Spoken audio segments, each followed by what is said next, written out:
Thousands of Filipino fans didn't just buy tickets to a tennis match in Austria.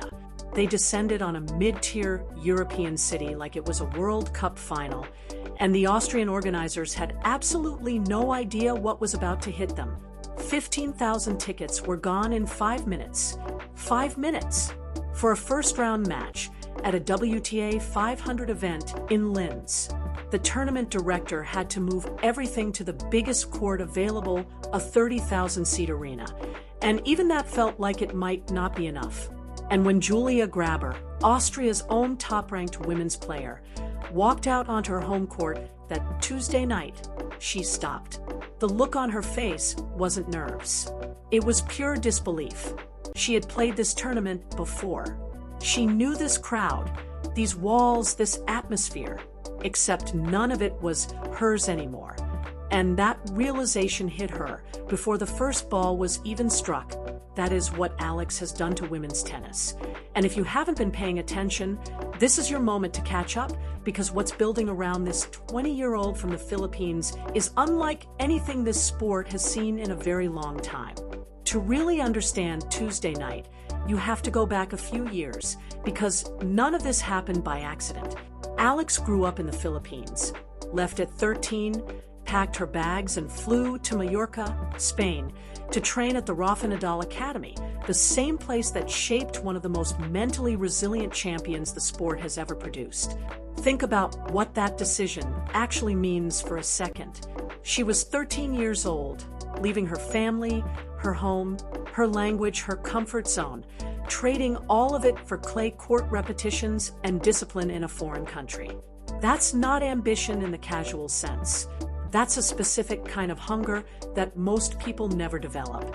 She spent her early teenage years grinding through junior circuits, while other kids her age were figuring out high school. And then in 2022, at the US Open Juniors final, everything she had sacrificed started to make public sense. She won. First Filipino to ever claim a junior Grand Slam title. And when she stepped up to the microphone to address the crowd, she didn't speak in English. She spoke in Tagalog. The whole thing was filmed, posted, shared, and reshared across every Filipino community on the planet.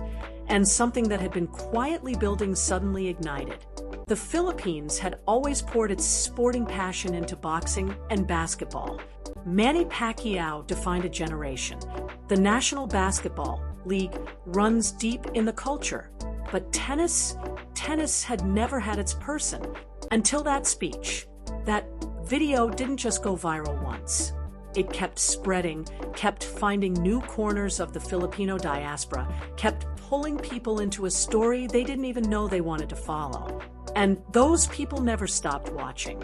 By the time Alex reached the Miami Open in 2025 on a wild card and started beating established tour players, beating Emma Goff, beating Madison Keys, and reaching the semifinals, the following wasn't just large, it was organized. These weren't passive fans refreshing a score app. They were showing up. They were coordinating. They were traveling. Indian Wells in March of this year was the moment the wider tennis world started paying real attention to what was happening. Indian Wells is the 5th Grand Slam in everything but name. It draws the sport's biggest stars, its most sophisticated crowds, its most demanding audiences. It is not a tournament where fringe players generate mainstream noise.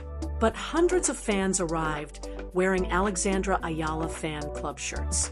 Filipino flags everywhere. They came early, 2 matches before Alex was even scheduled to play, just to lock down their spots.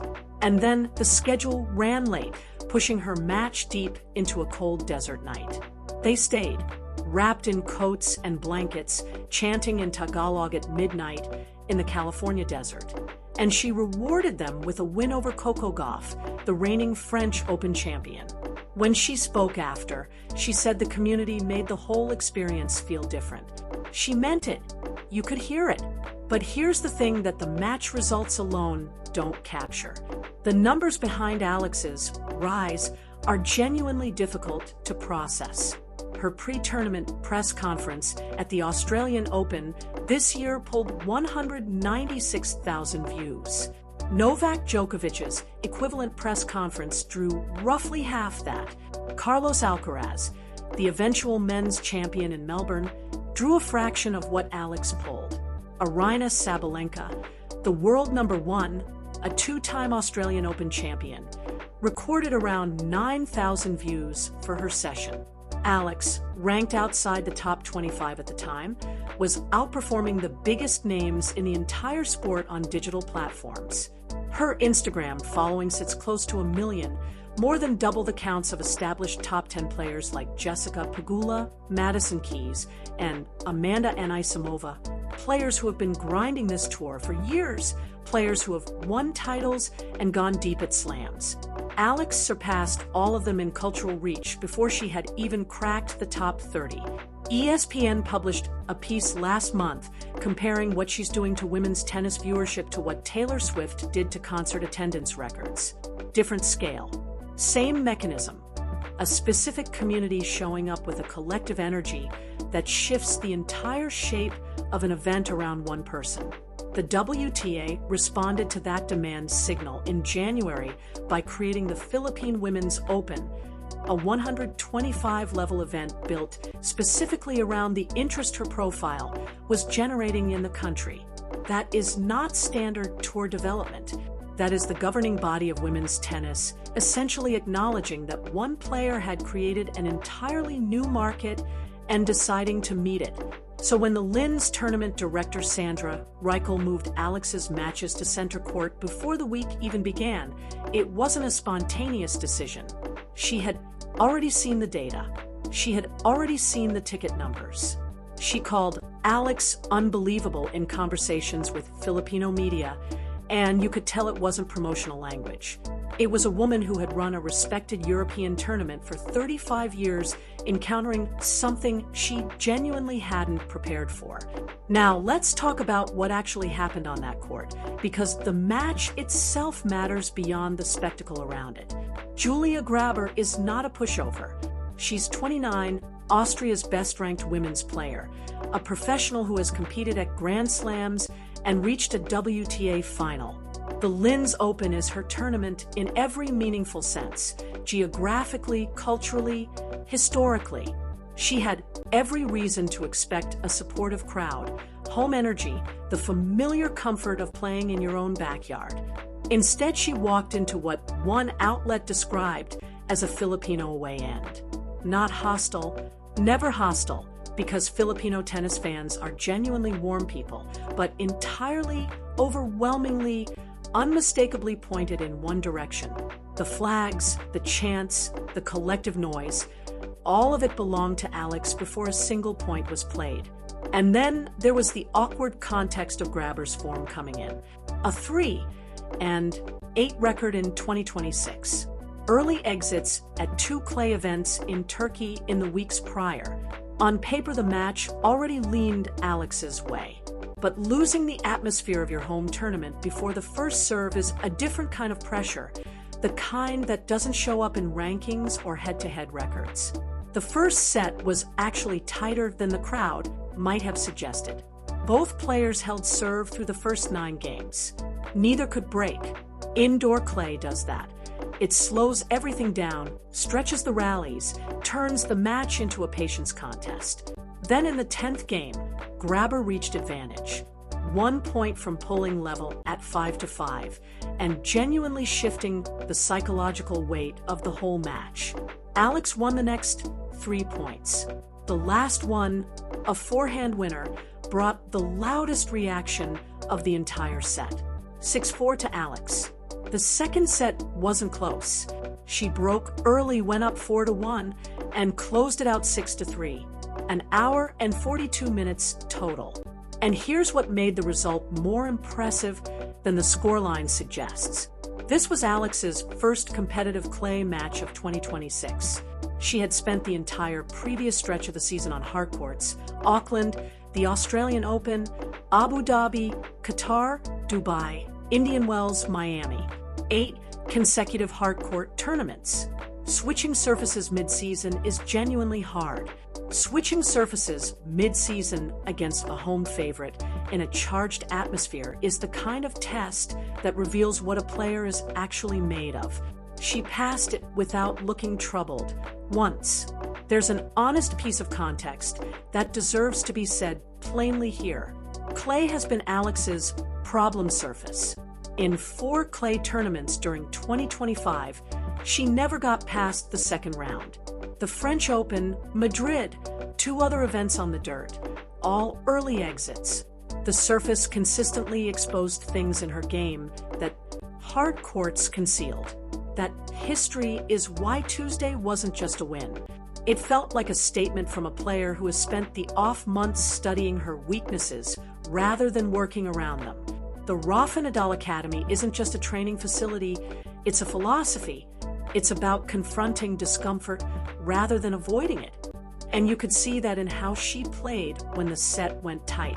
Her reward for that performance is a second-round match against Jelena Ostapenko, the 2017 French Open champion, currently ranked 23rd in the world and the 4th seed in Linz. Alex owns a 2-0 record against her on tour, wins at Miami and Eastbourne last year. Neither one comfortable, but both decisive when it mattered. The Ostapenko match will tell us a lot more about where her clay game genuinely stands in 2026 than Tuesday did, because Ostapenko is a different kind of problem, massive ball striking, unpredictable patterns, someone who can dismantle any game plan with a single forehand. After Linz, the calendar takes Alex to Stuttgart, then Madrid, then Roland Garros. The French Open, the biggest clay court in the world. And here's the thing about the Filipino diaspora across Europe. It doesn't sit still. The same organizational energy that mobilized thousands of supporters for a first-round match in Austria will follow her to every stop on this swing. Stuttgart has a Filipino community. Madrid has a Filipino community. Paris definitely has a Filipino community. These people coordinate, they communicate, they travel, and they show up. What Grabher experienced on Tuesday night in her own backyard might end up looking like a small preview of what's coming at Roland Garros if Alex keeps developing at the rate this clay swing has suggested so far. She is 20 years old. She turns 21 in May. She has never reached a Grand Slam quarterfinal. She is currently ranked 46th in the world. And she is already doing things to this sport that players ranked considerably higher simply are not doing. The conversation around Alex has a tendency to focus on the fan base, on the numbers, on the cultural phenomenon, which is understandable because it's genuinely extraordinary. But the player underneath all of that is getting better, quietly, consistently, on the surface that used to give her the most trouble. That combination, a player improving at a rapid rate wrapped in one of the most passionate and organized fan followings the sport has ever seen, is not a short-term story. It's the beginning of something. Julia Grabher walked off that court in Linz with a loss, a specific kind of loss that stays with you, the kind where you feel like the whole room belonged to someone else before you even started. But for every player standing between Alex and a deep run at Roland Garros this May, Grabher's Tuesday night might end up reading less like a surprise and more like the first sign of what's coming.